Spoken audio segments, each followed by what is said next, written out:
Today, December 27th, 2025, we gather together again from Pittsburgh, Pennsylvania to study the Bible. I'm Derek West, president of the Mustard Seed Advent. As proven in part 1, students of the Bible, due to a willful disregard for the intricacies of God's Word, were adjudged as having dysfunctional ears, or more bluntly put, stupidity. They prefer to embrace popular presumptions because of laxity to absorb meaning. But praise is deserving as well. So I credit wisdom to the saints under my spiritual umbrella because by refusing to be shallow in the perusal of God's Word, they display intensity of study. In fact, by shedding malaise and acknowledging the dullness of hearing that afflicted man yesterday, we all can be assured of a closer presence with God. Our knowledge of His salvation in this assurance can graduate to an even higher step with this study. Quite fittingly, our Series 53 bears the title, quote, Battle Hymn of the Republic, close quote. This battle entails a titanic fight against presumptions. Christians, these past 10 generations, sing of the day of the glory when Christ returns. And the title of this second study, number 53.2, gives even more light to accommodate that anticipation. So I give you the second study title, quote, Eyes Shall See the Glory, Part 2, end quote. In affirmation, to see the Lord's glory is to behold God's grandiose image in victory. Since the Lord promised, per His covenant of Deuteronomy 18, to never again directly expose or display His persona to His church, as proven in part 1, how can the Lord today manifest His glory, we ponder? Our curiosity is justified because yesterday Christ limited His self-manifestation by hiding upon Jesus, the only begotten Son of God. The ability to see His glory then must be construed to be a mystery. Indeed, the answer is worthy of our joyous singing because as promised in Revelation 10, descending on your screen, the mystery of God today is to be finished. Therefore, the glory promised for us to see, being that it was manifested through Jesus' flesh 2,000 years ago, shall come again to humanity by way of a second abstract rendition. The specifics of this promised manifestation of His glory is given in the gospel of Jesus. Before reading, let us remember His words are our gospel. So now we can hear with unclogged ears. He said, and I quote from John chapter 6, For I came down from heaven, not to do mine own will, but the will of Him that sent me. And this is the Father's will which hath sent me. Every one which seeth the Son and believeth on Him may have everlasting life. And I will raise him up at the last day. Interruption. Your hearing capacity demands a careful mastication before digestion. Like a clean-cut chewing beast, we must attempt a second swallow after a regurgitation and a meticulous chew. Clearly, it says that Christ came down at Father's behest. This statement then makes Christ the object of Father's directives. Christ cannot then be construed to be the same personality as the Father. Biting off a little more, yet another person other than Christ Himself, one whom He called the Son, is introduced. And take note, that additional person is He whom Christ promises to raise in the last day. Yet there's more. He cites the election of this secondary Son to be an aspect of Father's will, his directive, and at his instigation. Therefore, the promise is not that Christ will raise himself up, but shall instead raise one whom he called the Son. We must then visualize that Son's glory by the tedious work of Christ to execute God's will through that newly identified Son. Proven already, that Son is the promised descendant of David. To further our mastication, all the more, I point you to two places for proof. First is Psalms 89, whereby he said, beginning with verse 3, I have made a covenant with my chosen. I have sworn unto David my servant. Thy seed will I establish forever. He shall cry unto me, Thou art my Father, my God, and the rock of my salvation. Also I will make him my firstborn, higher than the kings of the earth. Psalms 89, verse 3, verse 4, and verse 27. David's seed, not David himself, will claim Christ as his father. Therefore, he is the Son whom Christ promised to exalt in the last day. Let us examine another, one of many, such text which proves that Christ will flash his glory through another man whom he calls the Son. Examine 1 Chronicles chapter 17, beginning with verse 4. Go tell my servant David, it shall come to pass when thy days be expired, that thou must go to be with thy fathers, that I will raise up thy seed after thee, which shall be of thy sons, and I will establish his kingdom. I will be his father, and he shall be my son. But I will settle him in mine house and in my kingdom forever, and his throne shall be established forevermore. 1 Chronicles chapter 17, verses 4, 11, 13, and 14.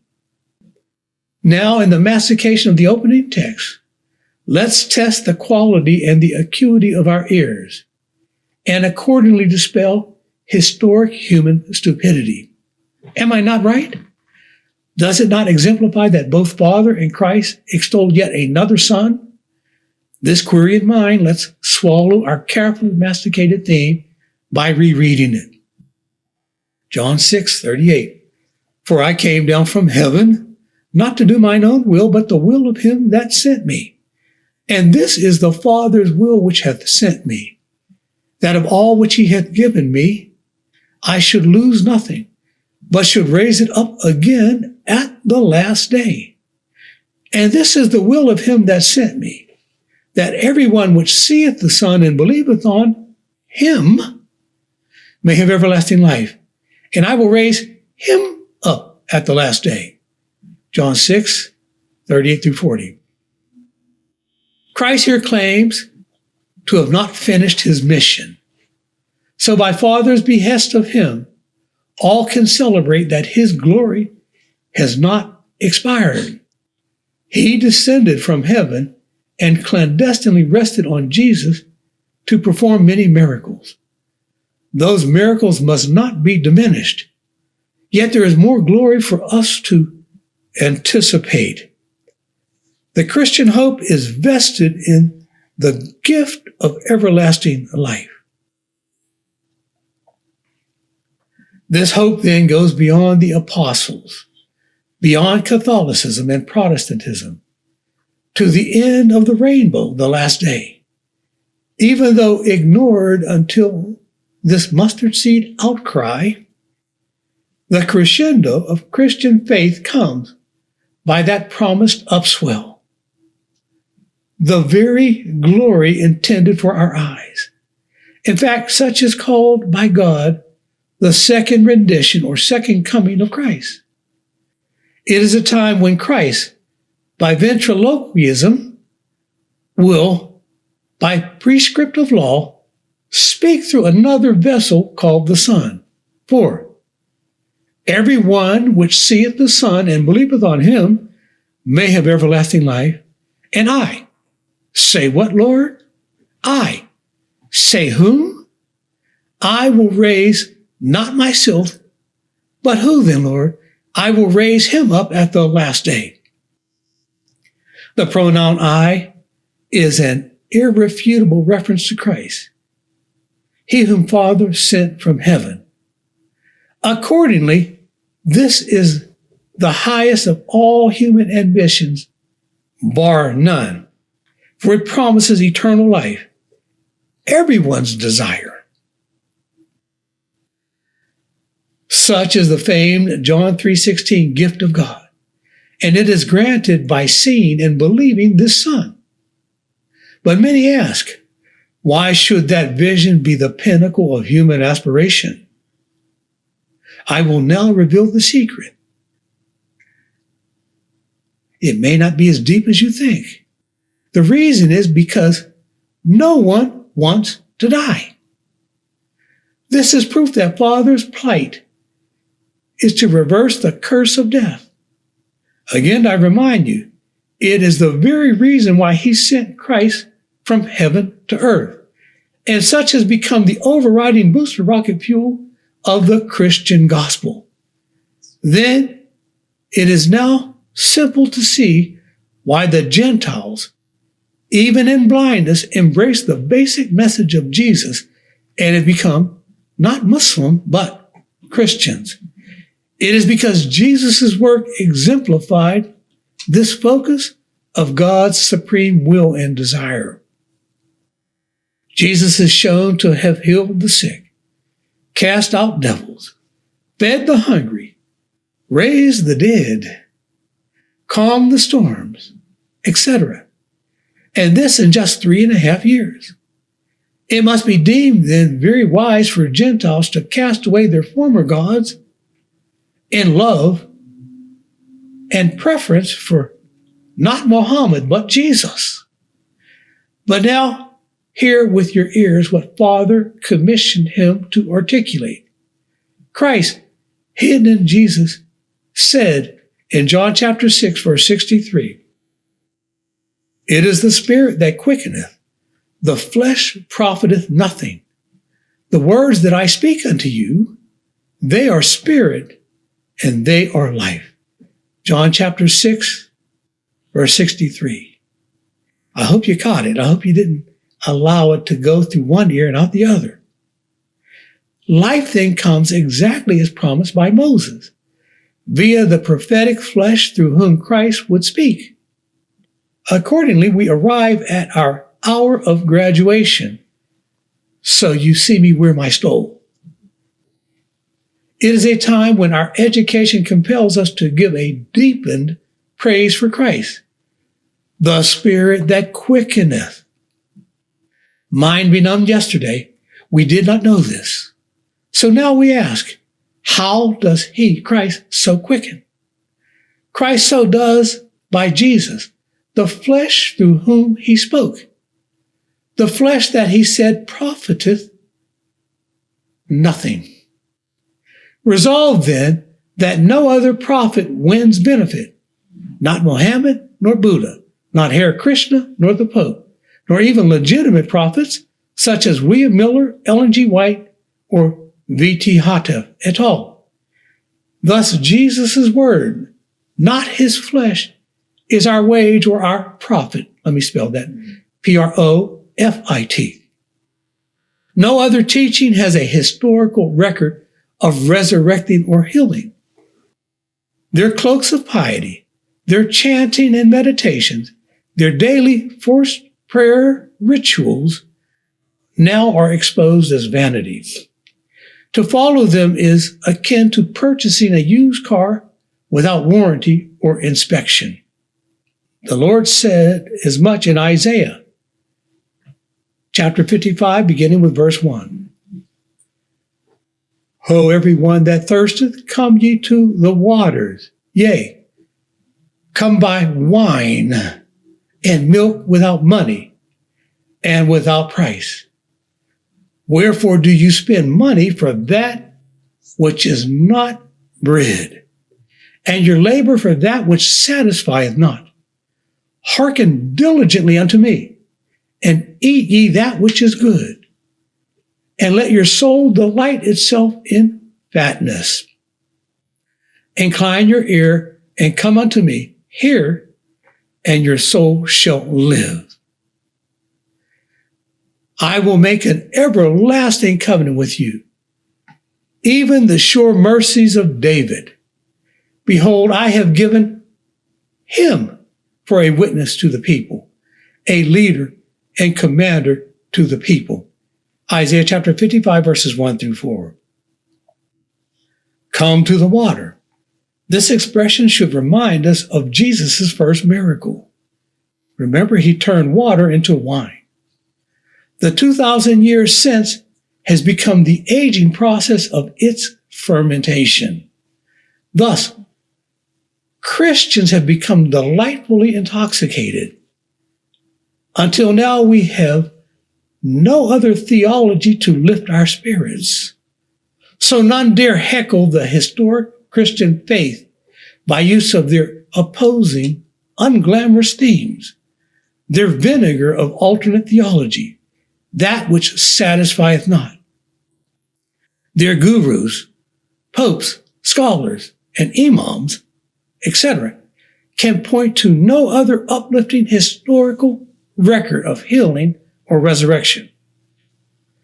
They don't even give promise today for as much. But today, Jesus' words are again raised in clarity by David, who offers without price the Lord's new wine. This declared by new disciples or new bottles. Their corresponding grape juice, unfermented, points to Jesus' words without yielding intoxication today. Thus, we no longer garble the Lord's words. His 2,000-year-old communique is reiterated unambiguously and with exact explication. The law of Deuteronomy 18 demands that very level of clarity. And they explain the past 2,000 years of Christianity. This we know because Christ promised to raise it up again in the last day. He does so by the Son of David, or Shiloh, the promised Jew of salvation. I cite you Genesis 49. It says, the scepter shall not depart from Judah until Shiloh come, and unto him shall the gathering of the people be. He washed his garments in wine, and his clothes in the blood of grapes. Genesis 49, 10 and 11. In other words, he enshrouded in Jesus' old wine until the last day when he cleans or washes his garments in new wine or the blood of grapes. His speech is not therefore slurred. He comes in the 6th day, the 6,000th year when Christ finishes his work. Preparatory to that day reveals the reason that he, Christ, came down from heaven at Father's behest, that he may raise the Son in the last day. Listen to the following text and hear with unclogged ears. He said in John chapter 4, verse 34, my meat is to do the will of him that sent me, and to finish his work. Say not ye, there are yet 4 months, then cometh harvest. Behold, I say unto you, lift up your eyes and look on the fields, for they are white already to harvest. And he that reapeth receiveth wages, and gathereth fruit unto life eternal, that both he that soweth and he that reapeth may rejoice together. Herein is that saying true. One soweth, and another reapeth. I sent you to reap that whereon ye bestowed no labor. Other men labored, and ye are entered into their labors. John chapter 4, verse 34 through 38. This means that his disciples entered not into a novel assignment beginning 2,000 years ago, but they entered into a work that was in progress already. Thus, contrary to presumption, they continued the mission of the Old Testament. This further proves that the gospel work was a 6-day Sabbath week before man could find his rest. Accordingly, as shown in John 4, Christ refused the market meat that his disciples offered to him. His refreshing would not come until the harvest, the time when his Son, a separate personality, becomes his partner. He who is the reaper of the grain which Christ had sown. Matthew chapter 13, now descending on your screen, shows Christ to be the sower. But all who love Christ, the test of which is belief in his word, will extol the one who is to be his rejoice, also known as the promised reaper. Both the sower and the reaper are to reject contrived doctrines, that which is now being sold in the market. Their meat is the doctrine that wins the glory of the Lord, which is life eternal. Thusly, the harvest represents the gospel finishment, the zenith of Christ's labors. A repetition of the text with more details prepare us to sober up and grow in maturity to absorb this theme. John chapter 4, beginning with verse 8. For his disciples were gone away unto the city to buy meat. Then they went out of the city and came unto Jesus. Then his disciples prayed him, saying, Master, eat. But he said unto them, I have meat to eat that ye know not of. He saith unto them, My meat is to do the will of him that sent me.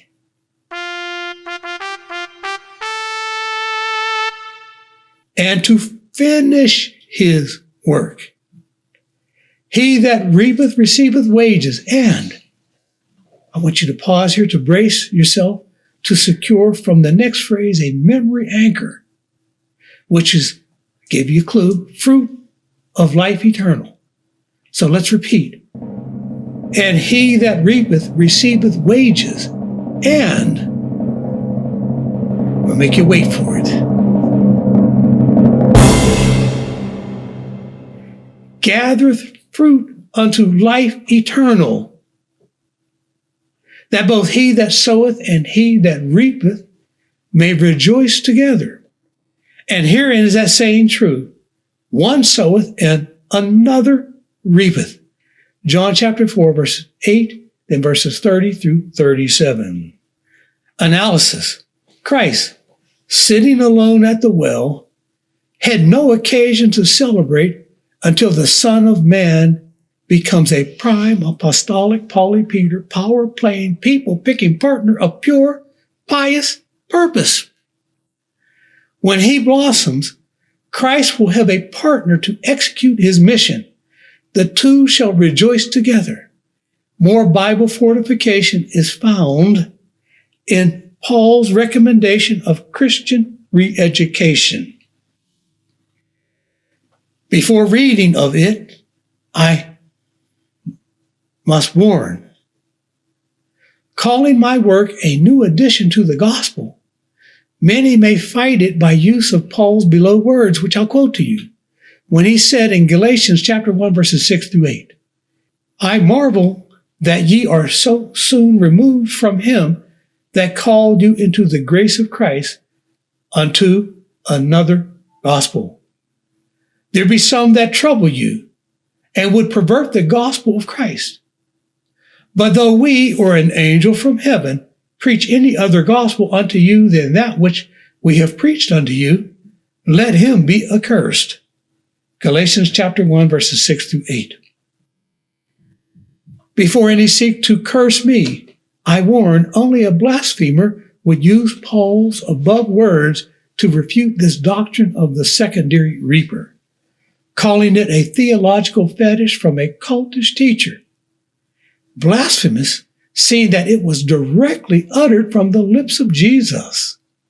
Did not he, in Matthew chapter 28, shown on your screen, command Christians to observe all his words?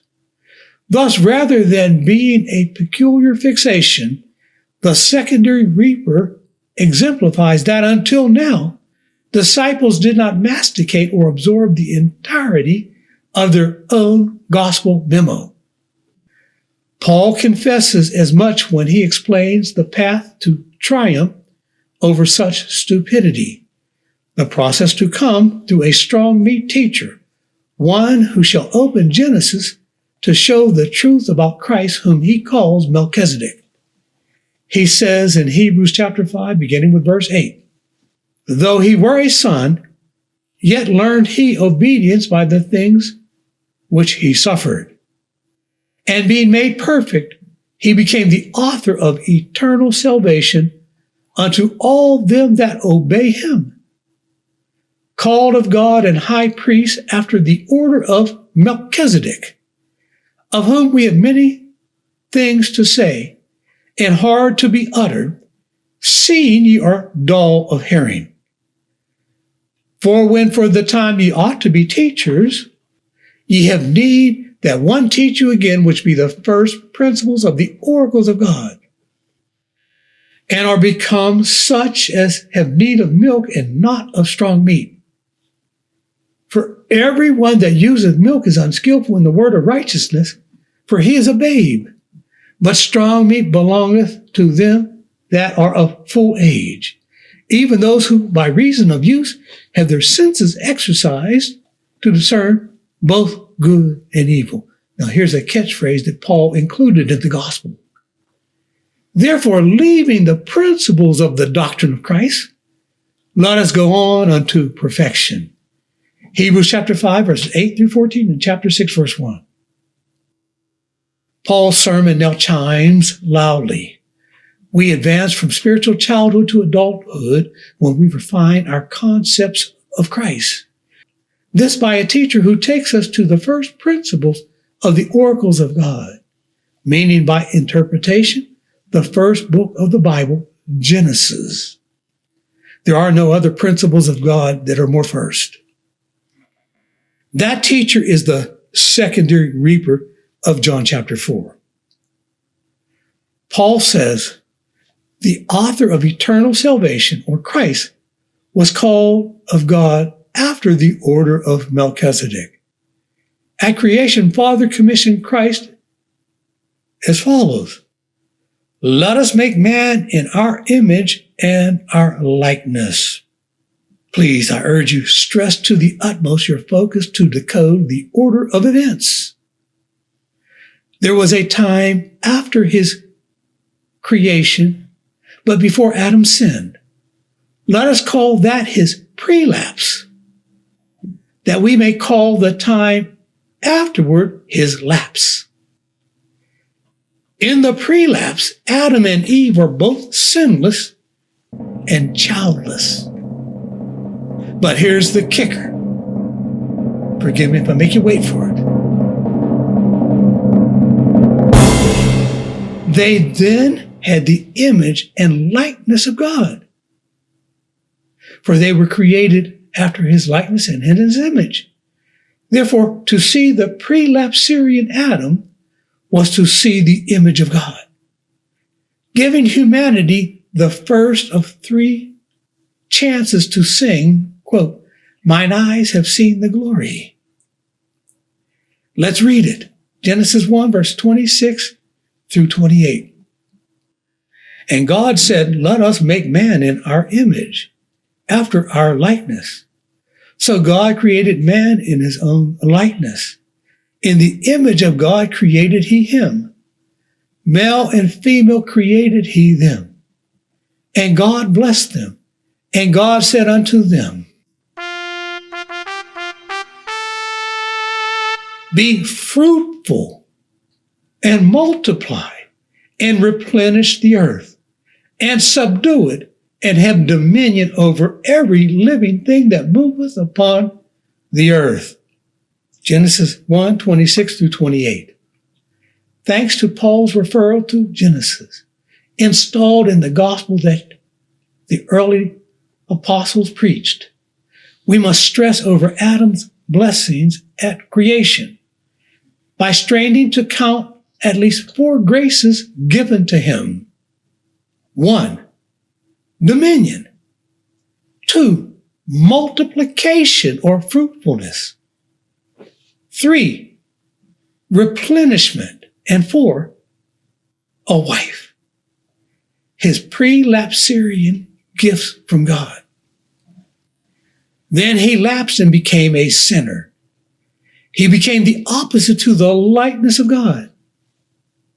The begging question then is, did the serpent, Satan, through his deception, actually defeat Father's will? I give the resounding answer, no. For such is not possible. But what he did accomplish was the intensification of Christ's work, his meat.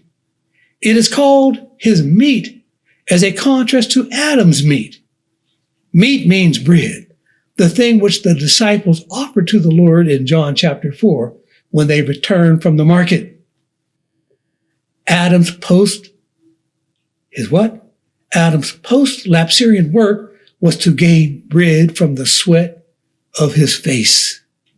It says, in the sweat of thy face shalt thou eat bread, till thou return unto the ground.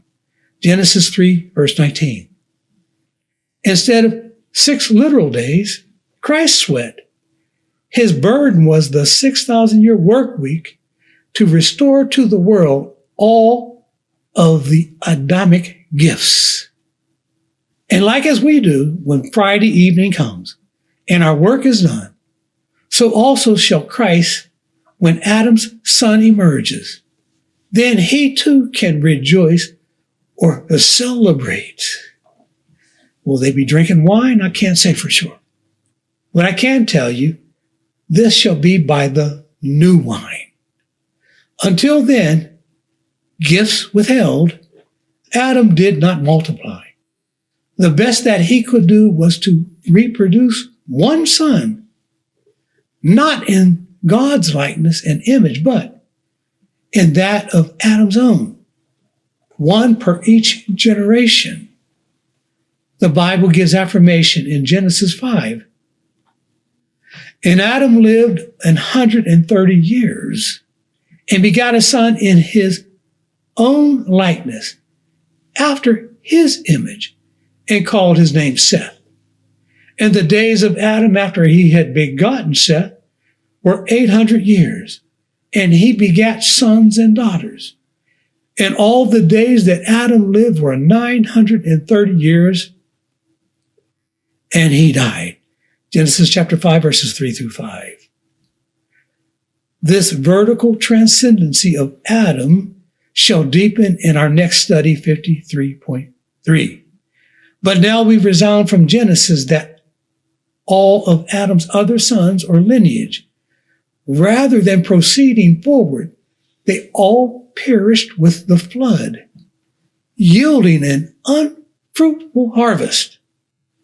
By this, we see his puny work barely exhibited in the math of addition, not the gift of multiplication. 10 generations afterwards, only Noah's family remained, the descendants of Adam's image and likeness via Seth. Enoch aside for now. The clear and concrete conclusion of complete comprehensive concurrence and concordance is that Adam was not fruitful to multiply God's likeness in the earth. This fact brings to mind the John 4 backstitch of our memory anchor. The secondary reaper gathers fruit unto life eternal, meaning he wins Adam's mission for God's image and likeness, if nothing else is his gift, the hallmark of everlasting life.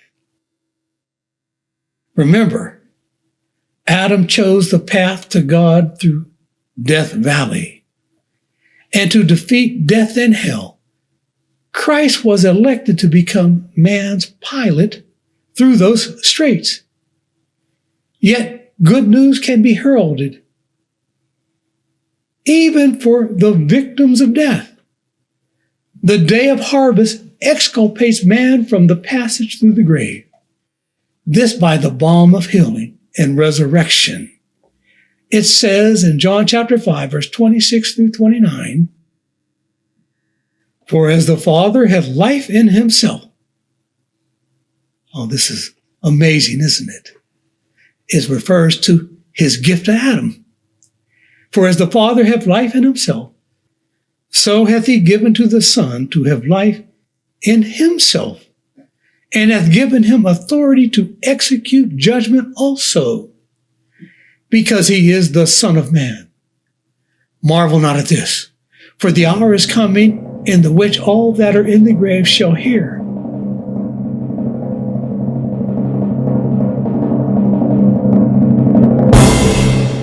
his voice, and shall come forth, they that have done good unto the resurrection of life, and they that have done evil unto the resurrection of damnation." John chapter 5, verse 26 through 29. So you have it. To see the glory of the Lord also includes this, the aspect of being a witness of the day of resurrection by the voice of the Son. The context consigns that title not to Christ nor to Jesus, but to another Son, the Son of David. Ears now unclogged to hear this spoiled alert. He is defined to be the reaper who multiplies in Adam's stead. So, shocking indeed it is. Satan did not defeat God's purpose for Adam. Resurrection fulfills the Genesis commission of multiplication, and all adjudicated as good by the resurrection shall replenish the earth. The bad shall inherit the Adamic damnation. In this way shall all death on earth be reconciled. Thereby do we call this judgment of Adam's fruitfulness the image and likeness of God in man. It says in John chapter 8, verse 28 and 29, "When ye have lifted up the Son of Man, then shall ye know that I am, and that I do nothing of myself, but as my Father hath taught me, I speak these things. And he that sent me is with me. The Father hath not left me alone, for I do always those things that please him." John chapter 8, verse 28 and 29. So, as Paul promised, we learn more about Christ. He acknowledges that he is not omniscient. How could he be when he said, quote, "As my Father hath taught me, I speak these things," close quote. This is why, at Father's behest, he commanded Adam not to just populate the earth, but to replenish it, a meaning only now made clear. Replenish, by dictionary definition, means to fill or build up again. The resurrection meets this prescription. Billions at the end of 6,000 years will stand again in the flesh on terra firma. To judge them is then to have dominion over everything that moveth on the earth. Adam's prelapsarian blessing now vested in his Son. Adam and Eve were considered to be united. They were called by God Adam. And to see his glory is to also aspire for unity in marriage, when the twain shall become one again. I know that resurrected saints will neither marry nor be given into marriage. But your ears fail to register that not all shall sleep. Thus billions who have never died shall be also gathered. And loneliness has not changed. Adam was created with a lonely heart, the pangs of which still needs resolution. Let men then add to our battle hymn of the Republic a stanza for victory over the broken marriages that have smitten the earth like a pandemic.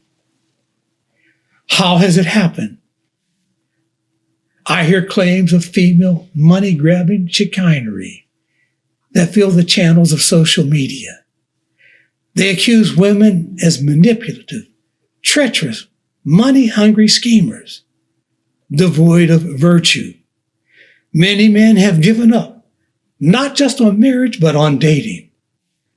I don't come before you to apologize for women. They too need to be reformed. But I am here to say that the treachery of marriage falls squarely in the post-lapsarian lap of men, for Eve was taken out of man, and we need to re-examine the account of the fall of man, for it seems like none have ever considered that female duplicity is the Lord's corrective lever to unfaithful men of disobedience. The Lord told Adam, not Eve, "In the day that ye partake, ye shall die." Read it for yourself as it descends on your screen.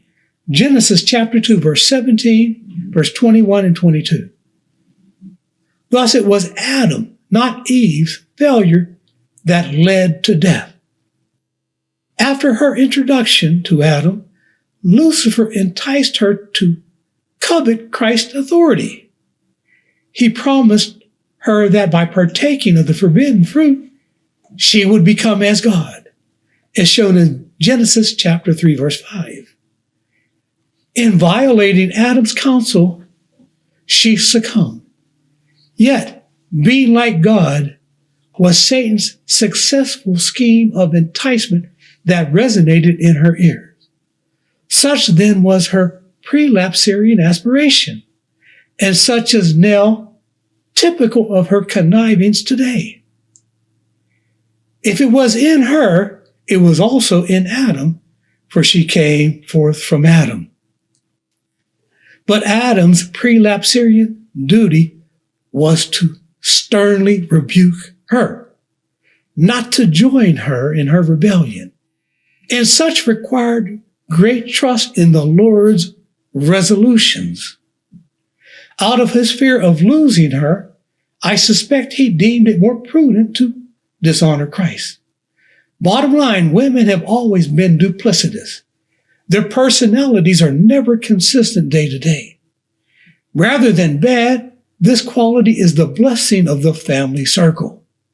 To illustrate, I point you to mathematics and ask you about one of its laws. Does anybody remember what is the area of a circle?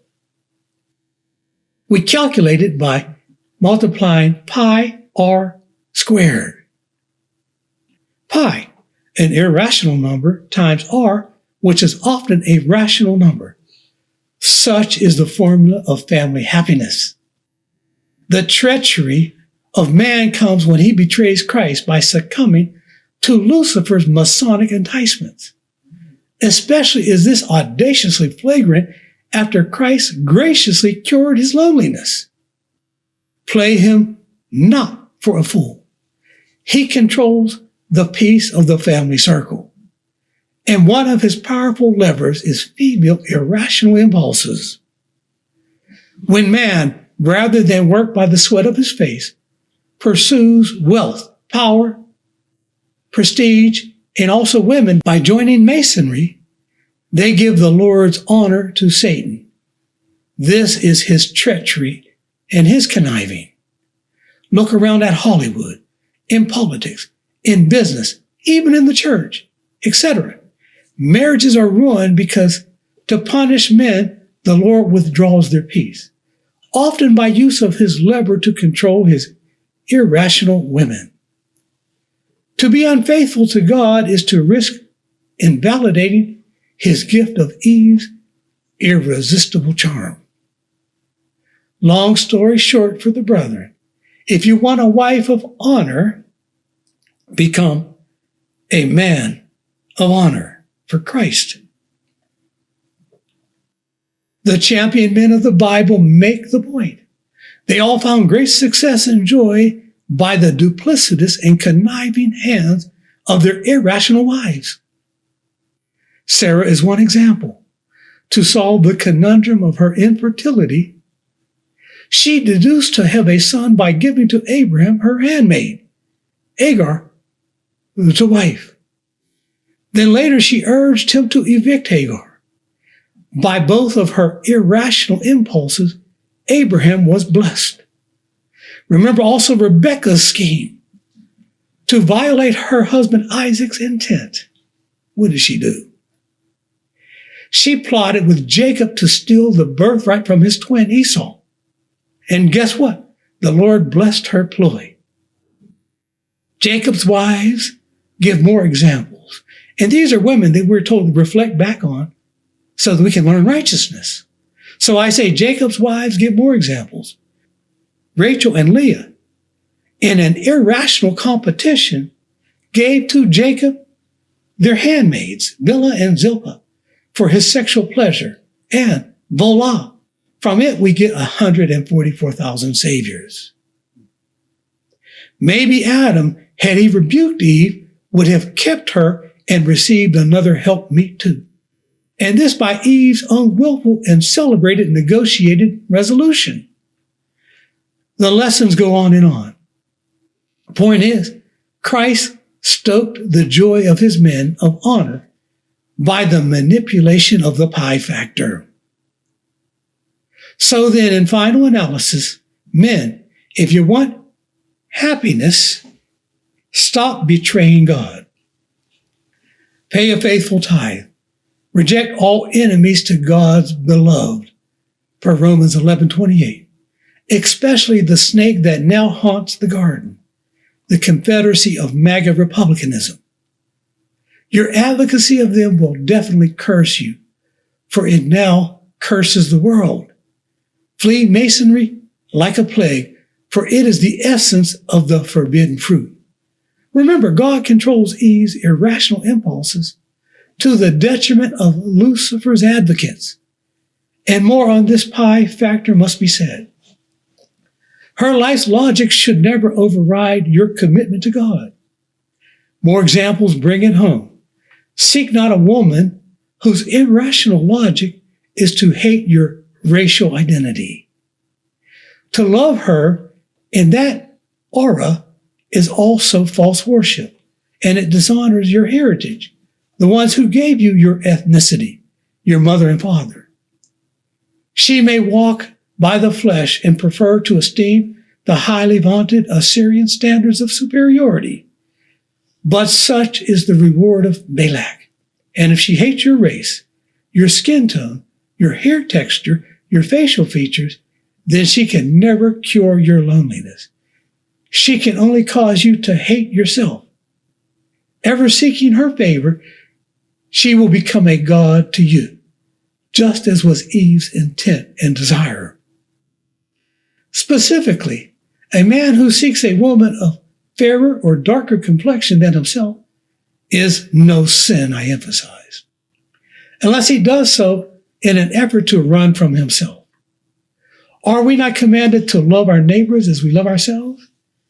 Instead, find the reason why God loves you and ask him for a spouse that agrees with those reasons. If a disciple has faltered in any of these scores or any others, there is a remedy. Confess your sins before the brethren, that your feet may be washed. Then trust the Lord to cure your loneliness. If with this remedy you cannot comply, then you'll be happier alone. Conversely, upon your compliance, you will win the work, the help, and the intercession of the Son of Man. Suffice it to say that a happier marriage is also the fruit of the reaper, for how else can disciples be made to rejoice if they are lonely?